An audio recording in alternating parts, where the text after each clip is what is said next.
It's a privilege to be with you today. Today we're going to cover things from an angle that addresses the ex-witnesses that may be here, ex-witnesses that may watch us on a YouTube video at some other point, doing a live video right now with members in our Facebook group. But today we're going to talk about the struggles after leaving an organization such as the Jehovah's Witnesses. There are certain challenges that people go through. But as you listen to me, remember that the same problems and the same things affect all of us in life. It just has a different topping on it. So even if you weren't raised a Jehovah's Witness, you're going to find a lot of truth in what I'm saying. So take some copious notes today. I'm going to go through a lot of things.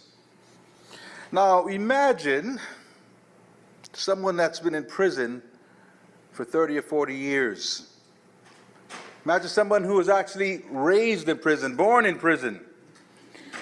And that person's viewpoint of a good day or a bad day is within the bounds of those walls. That person looks at life through what they know, if that's all they know.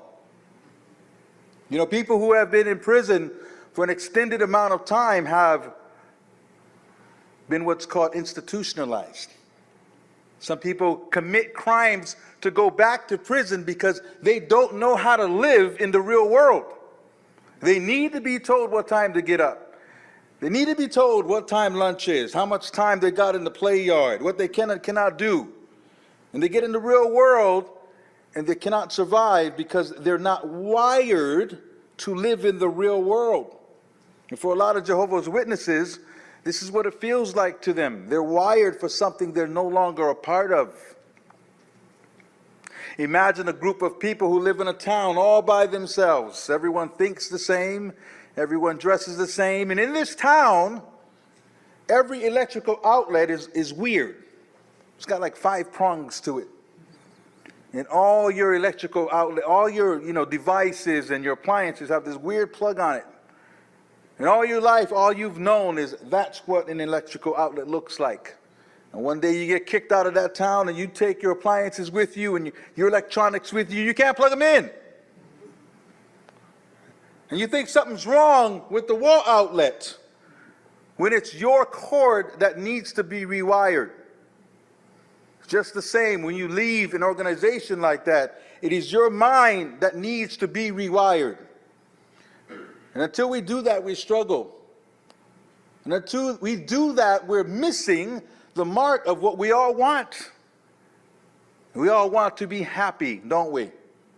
Life's not very enjoyable if we're not happy.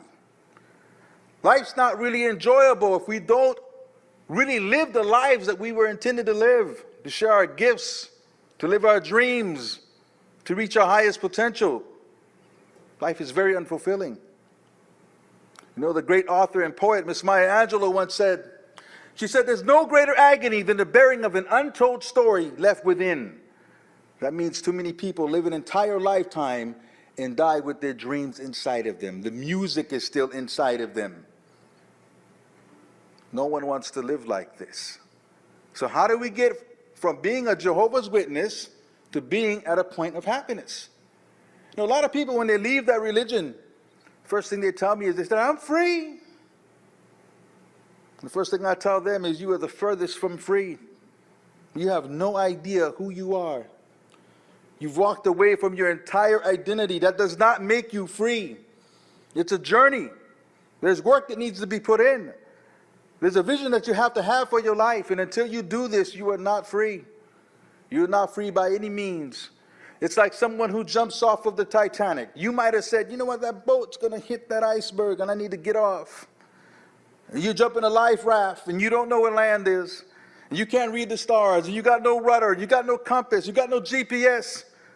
You're floating at sea. It's cold, it's damp, it's dark, it's scary. And you want to run back to the ship, don't you? You've been there, right? I heard your story earlier. You want to run back to the ship because you had friends on the ship. The ship was warm. So you run back. And what I want to do today is to give you a template, to give you the tools for those of you who are still struggling with this, for those of you who are watching us later, for those of you who are watching now, to give you a template of what you need to do to get yourself on the path to true freedom and happiness.